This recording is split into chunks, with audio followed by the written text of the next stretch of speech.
beda dengan yang sekarang. Ibaratnya kok apa-apa nggak boleh, dikit-dikit ini harus itu, dikit-dikit perawatan. Nah itu menurutmu gimana? Jadi kalau dulu kuat sekarang ringkih gitu ya, gampangannya gitu. Terkesannya gitu. Ya kan zaman tuh kan berubah juga gitu. Ya orang dulu sama orang sekarang juga berbeda. Orang dulu nggak gampang masuk angin misalnya.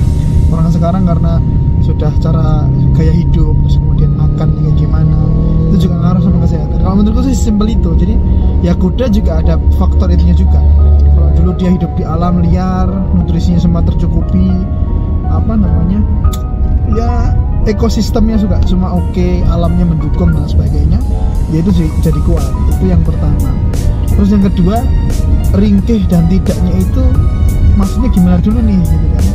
Ya ringkih kalau misalkan make kuda terus kemudian dia cuma make, nggak dirawat, nggak dikasih nutrisi, nggak dikasih makan yang bagus, sakit nggak diobatin, ya dia akan semakin parah. Ya sama aja kayak kayak kendaraan pun juga gitu. Kendaraan itu juga butuh servis. Dia ketika sudah sekian kilo juga harus ganti oli. Ya kuda lebih dari itu, dia setiap hari ada treatmentnya. Misalkan dia harus dikerok, misalnya sederhananya ya, kukunya harus dibersihkan gitu kan. Terus kemudian pertanyaannya, kuda ringkih juga kira-kira kita kalau pas make sudah ini belum, sudah memberikan haknya belum ya? Betul, sesuai belum?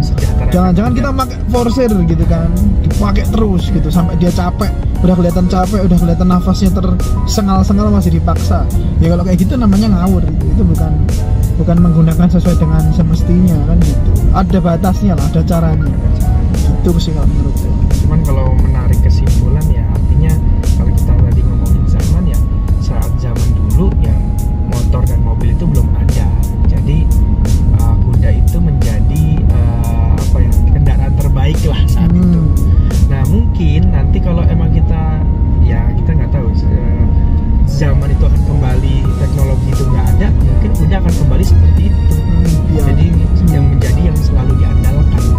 Nah, sekarang ya karena kan ada pembandingnya, jadi terkesan kuda tadi mungkin ringkih atau kuda ada batasannya, ada itunya juga. Oke, dan gini, ngomong-ngomong masalah kendaraan, beda juga kendaraan yang dia dipakai di tempat tertentu kan berbeda. Orang kalau di tempat-tempat yang agak jalan tanah-tanah misalnya, kan motor ya dia trail misalnya. Kalau mobil dia juga jeep gitu kan. Kalau di mobil atau jalanan aspal halus ya dia pakai motor sport misalkan, atau mobil city car atau apalah, yang intinya ya itu sesuai dengan alamnya, sesuai dengan tempatnya. Nah kuda juga seperti itu, ada ras, ada jenis, termasuk juga latihan. Sama-sama bola, sama-sama nggak boleh ditendang, misalkan bola voli dan bola basket, tapi kan aturannya berbeda. Nah jadi pemakaiannya pun juga berbeda. Tapi memang ada orang yang multifungsi, dia bisa main basket, dia bisa main voli, dia main bola, main apapun, asalkan bola dia bisa. Kuda sebenarnya juga ada yang kayak gitu juga, cuman kan dia tidak maksudnya tidak terfokuskan dalam satu bidang olahraga tertentu. Itu sih Allah alam, tapi aku memahaminya gitu sih. Jadi ya sesuai porsinya lah, sesuai dengan kuda ya dengan kemampuannya berbeda-beda. Jadi kita tinggal pintar-pintaran kita memposisikan kuda itu bakatnya ada di mana, dan kegunaannya emang benar-benar sesuai dengan kemampuannya. Tuh, kebutuhan, kemampuan, dan jangan lupa kuda juga punya hak. Kuda juga punya sesuatu yang perlu kita tunaikan. Semuanya nggak cuman kuda, tapi ini kan kita bahas kuda ya, berarti makhluk hidup. Ya tadi motor juga perlu servis, ganti oli, bahkan setiap hari kalau dipakai dia perlu bensin kan gitu. Motor listrik juga gitu, dia perlu dicas dan sebagainya. Kotor juga dicuci ya. Kuda juga kalau nggak pernah dibersihin juga lama-lama jadi penyakit juga kan. Nah, masalahnya kita itu kadang kita suka dengan kuda, kita punya motivasi tersendiri. Ya kita kembali ke keutamaan bagaimana kalau kita olahraga berkuda dari sisi kesehatan, bahkan ada nilai pahala tersendiri. Tapi kita lupa menjalankan atau menunaikan hak seekor kuda tersebut. Nah itu padahal menurutku nggak kalah penting, itu justru penting.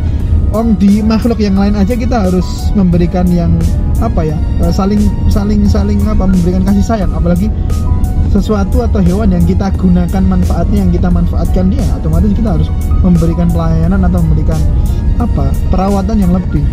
Mungkin pengertian tentang kuda itu kuat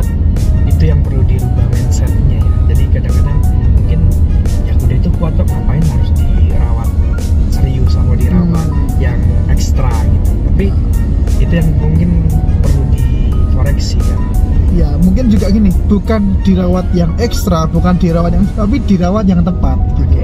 Ya gitu, sesuai itu dirawat dengan sesuai dengan ininya, dengan barang tersebut sesuai gitu loh. Misalkan kalau dia sepeda ya dia nggak perlu diisi bensin gitu loh. Nah, kalau cuma sepeda manfaatnya juga cuma sampai di situ. Tapi kalau kuda diambil manfaatnya banyak, semakin banyak diambil manfaatnya otomatis kita ngerawatnya juga ekstra, kita ngerawatnya juga lebih.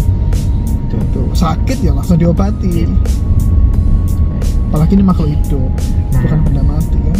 Kita nih yang ibaratnya kita mengerjakan sunnah, ibaratnya berkuda karena sunnah ya. Cuman banyak kita juga yang ibaratnya seringkali kita melihat itu ya kuda-kuda masih terlihat apa ya, terlihat kurang terawat. Ya bukan ya, mungkin ya dirawat ya, tapi tadi kurang tepat perawatannya seperti apa. Terus batas maksimal kuda itu bisa dinaiki berapa orang.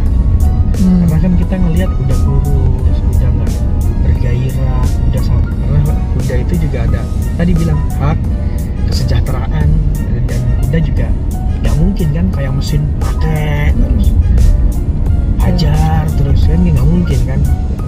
Mesin pun juga ada kapasitas gitu loh, apalagi makhluk hidup ya bisa diukur lah harusnya ya, walaupun tidak seperti mesin yang speknya tuh tertulis jelas gitu.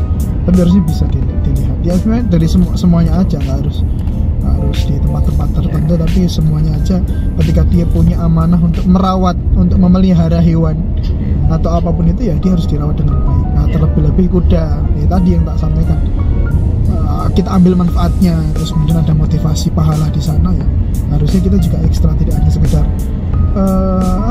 mengambil manfaatnya tapi lupa dengan keutamaan atau kewajiban. Justru kewajiban. Kalau kita berkuda itu kan sunnah ya, berkuda sunnah. Tapi kalau merawat hewan yang sudah memang kita menjadi yang kita punya tanggung jawab, yang kita punya tanggung jawab ya, kita punya tanggung jawab untuk merawat itu wajib loh. Kuda ini nggak makan, kuda ini nggak sehat, kuda itu jadi kewajiban. Karena kita sudah yang teramanahi gitu kan. Cuman kalau kita berkuda itu kan sunnah gitu. Itu yang tak pahami, Allah alam. Makanya ya harapannya kita juga bisa sama-sama bareng-bareng teman-teman itu bisa apa ya, biar sejalan gitu ya. Kita juga melihat kuda-kuda yang seperti itu juga kasihan juga kan gitu, nggak tertunaikan haknya, nggak tertunaikan. Seorang pemilik memiliki kewajiban untuk mensejahterakan kudanya. Nah ini juga ya apa ya, semangatnya masya Allah luar biasa gitu, tapi harus dibarengi dengan ilmu ya, dengan kebiasaan kuda itu harus seperti apa perawatannya seperti apa.